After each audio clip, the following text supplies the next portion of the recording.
Welcome back to Monitors Unboxed. Today we're looking at a 4K high refresh gaming monitor that's on the cheaper end of the scale, Gigabyte's M27U. This has been a highly requested product review because the M27U is available for just $530 US right now, a tempting price point for those after either a 4K monitor or something good at a mid-range price. The M27U offers a 27-inch IPS LCD panel with a 3840 by 2160 resolution and maximum refresh rate of 160Hz, accessible through a built-in overclock in the monitor's OSD. It supports adaptive sync, has rated 1 millisecond response times and 95% DCI-P3 color space coverage, and it also comes Display HDR 600 certified, so it'll be interesting to assess its HDR capabilities a bit later on. I also looked and discovered that the panel used here is actually different to that of the MSI 274 UPF we reviewed a few weeks back, despite otherwise similar sort of specs. MSI used a BOE panel, whereas this Gigabyte uses an AU Optronics panel, so I'm curious to see how that affects performance.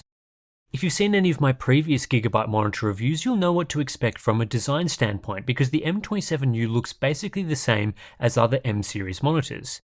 There are some small variations here. The bezel size and bottom chin, for example, are not quite as thin here as on the previous M28U, but outside of this it uses the same sort of basic black plastic for the outer surfaces and the same sort of overall look. There's good and bad things about this approach. Gigabyte's design is simple and functional, there's very few unnecessary elements that would raise the price, and overall I think it looks decent. But it also lacks that premium touch you may get from a higher end monitor.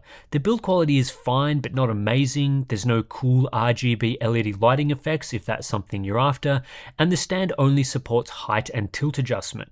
It is good to see height adjustability and the range on offer here is average, plus the stand is very sturdy. However, there's no swivel or pivot support, so it's not the most ergonomic stand on offer these days.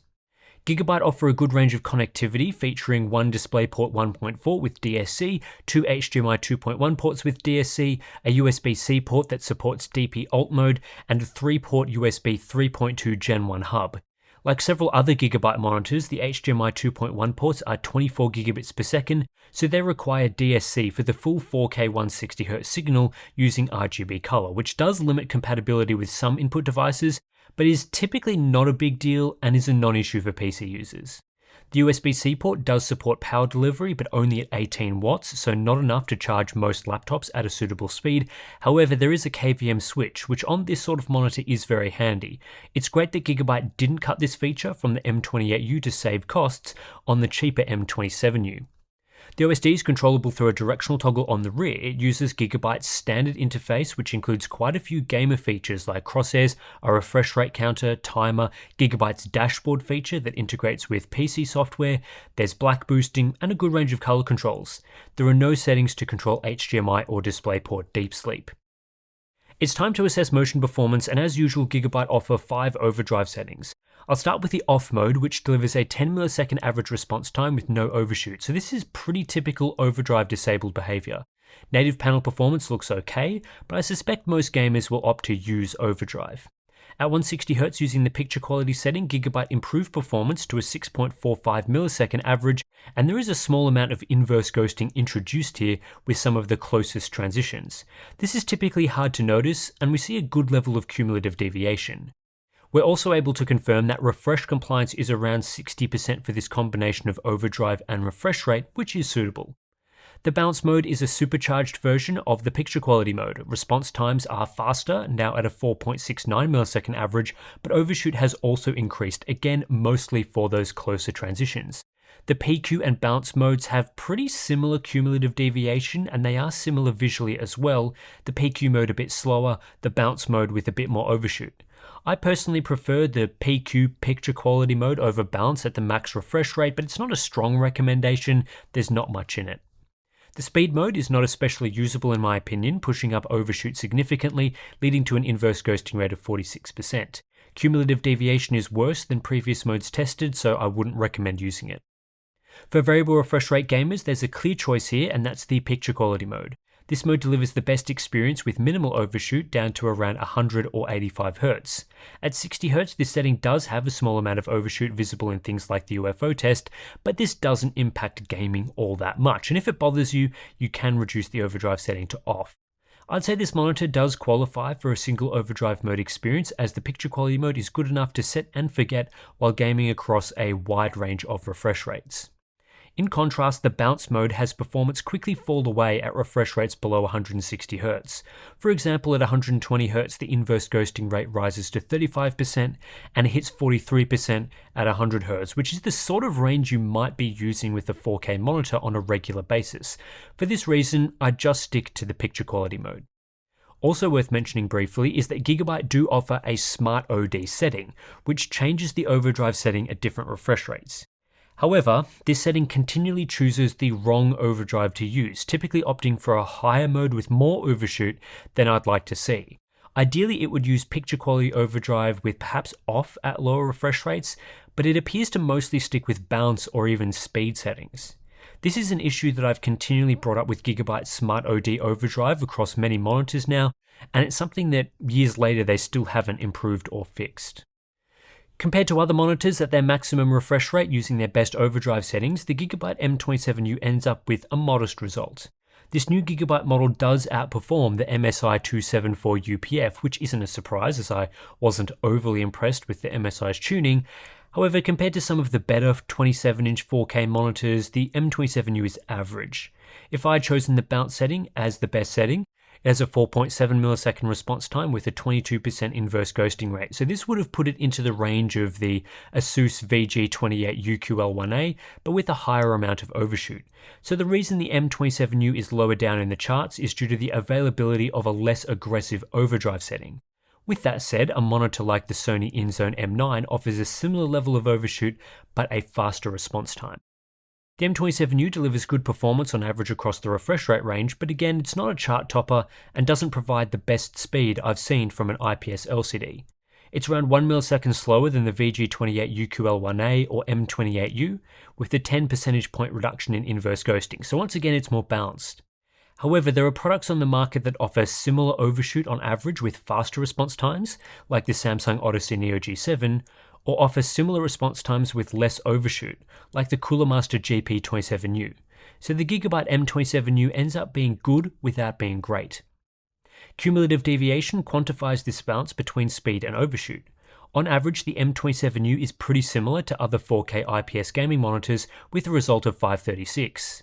That's practically identical to the older M28U and several other competitors like the 27GP950 and VG28 UQL1A. So generally speaking, there's not a lot of difference in response time performance between these monitors. The M27U is also just 9% better than the 274 UPF, which in practice is impossible to notice, though there are some differences between these models at specific refresh rates. Conversely, monitors like the Odyssey G7 are noticeably faster, offering a 33% better result. For fixed 120Hz gaming, the M27U is average. Around this sort of refresh rate, the M28U is 27% faster with slightly higher overshoot, making the M28U better in my opinion. The M28U is also faster at 60Hz, but achieves this with higher overshoot, swinging things back to about even between the two Gigabyte products. The M27U ends up slightly better for variable refresh gamers aiming to play around 60Hz, though again, there's not much in it. This monitor does offer backlight strobing in the form of Gigabyte's AIM stabilizer sync, which does work with adaptive sync simultaneously. However, there are no options to tweak strobe timing or length, and it doesn't work below 75 Hz. You can use the feature without adaptive sync if you'd like. The quality of AIM stabilizer sync here is decent when the refresh rate is relatively close to the max refresh set in Windows. So for example, if the display is set to 160Hz and you're using it in the 140 to 160Hz range, it'll look pretty good. Some minor strobe crosstalk, it's not the clearest result and there's some red fringing artifacts, but it's usable. However, at least when adaptive sync is enabled, the feature does become less usable at lower refreshes. So if it's set to 160Hz and you're using it at 100Hz, the mode has more red fringing, the double image is a bit more noticeable and it's blurrier. When disabling adaptive sync and just setting the display to a fixed 100Hz, backlight strobing is clearer and more effective, though still not amazing. So it's not an awful or unusable feature, but it is a trade-off between increased clarity and increased artifacts. I suspect most gamers will prefer to keep aim stabilizer sync disabled, but it is available for experimentation or the occasional competitive game. Input latency is average, mostly impacted by the refresh rate and response times, rather than the actual processing delay, which is less than 0.5 milliseconds. At 160Hz, it's not especially fast, so gamers after something for competitive play may prefer a 240Hz option that has less refresh lag, even if that leads to a lower display resolution. But for what this display offers, the level of input lag is definitely acceptable. The M27U has good power consumption. This is a more efficient display panel than the one used in the Gigabyte M28U, shaving off 8 watts when displaying a 200 nit image. It's not as good as the BOE panel used in the 274 UPF, which cuts off a further 5 watts, but it's good to see an improvement to power consumption versus the previous generation.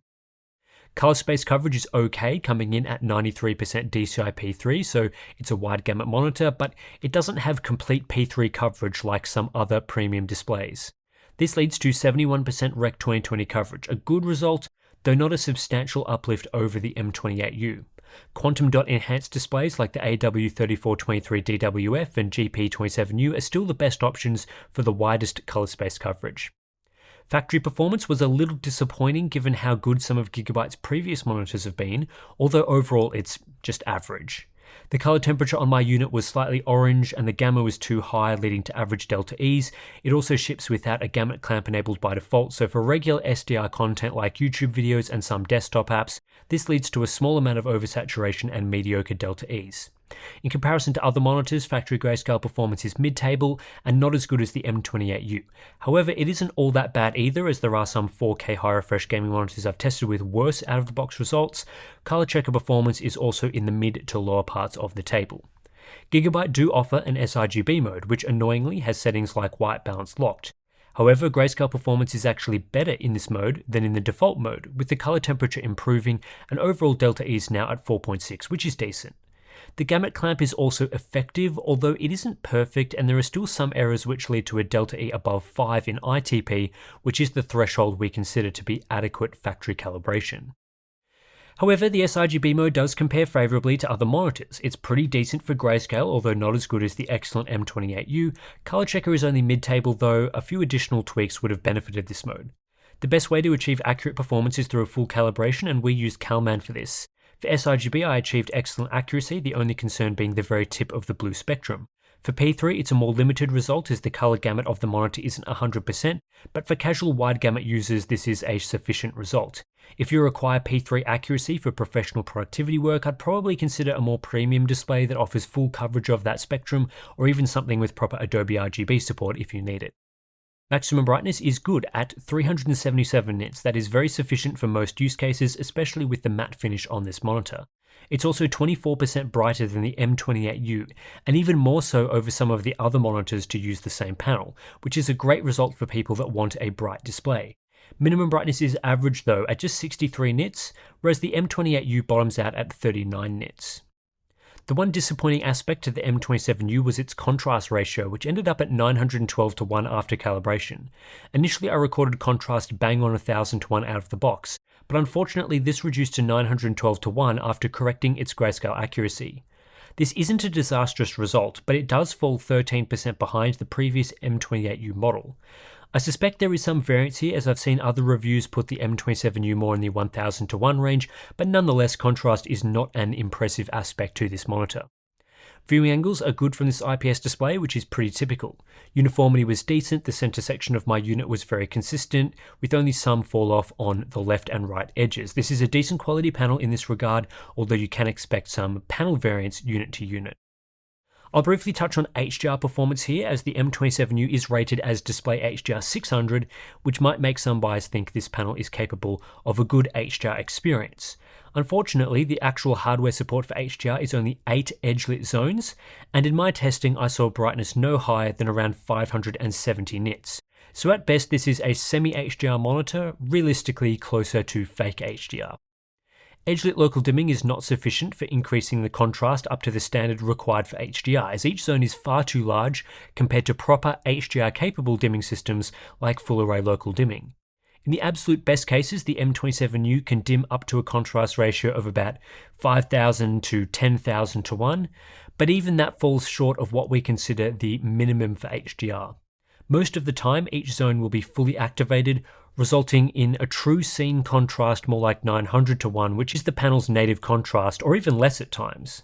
I'd also describe the dimming system as slow, meaning it can take a few seconds to hit peak brightness when requested by the content.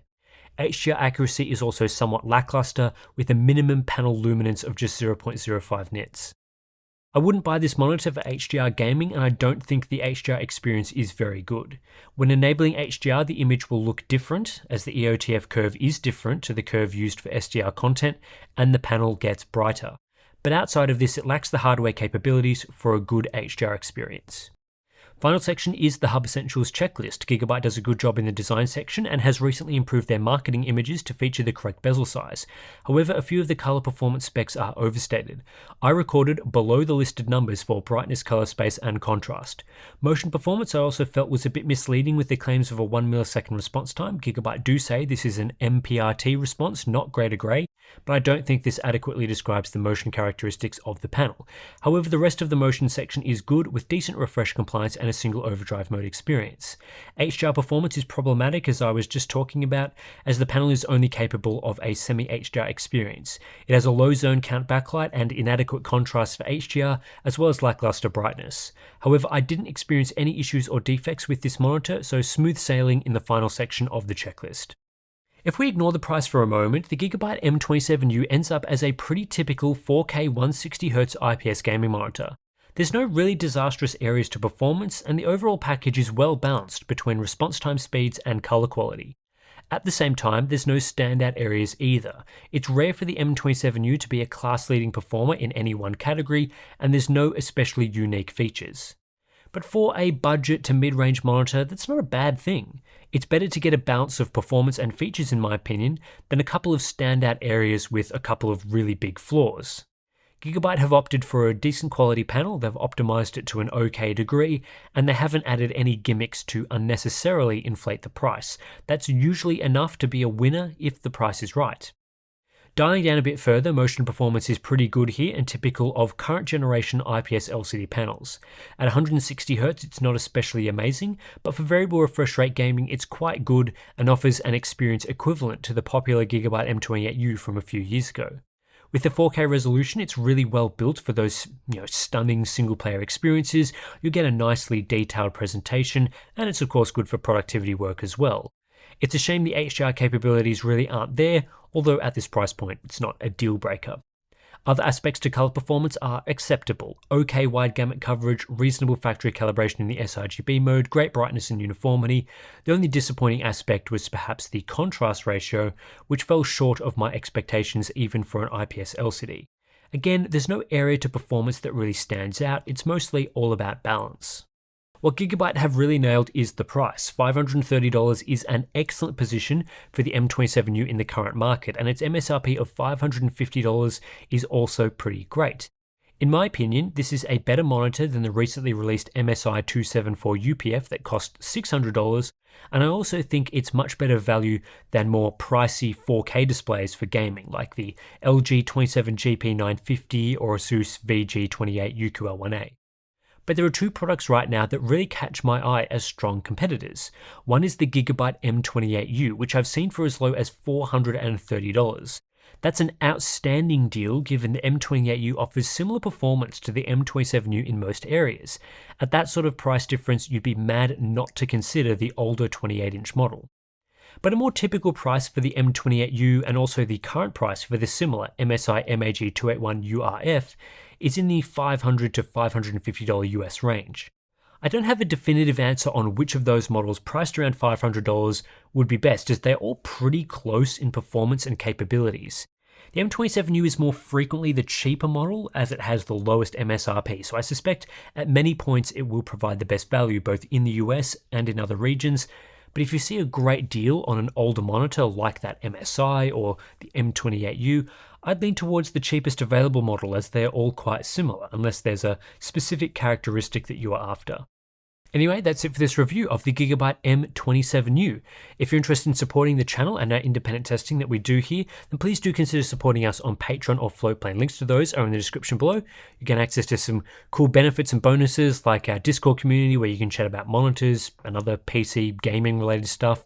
We've also got our BTS videos, monthly live streams, all sorts of good stuff. So thanks for watching, and I'll catch you in the next one.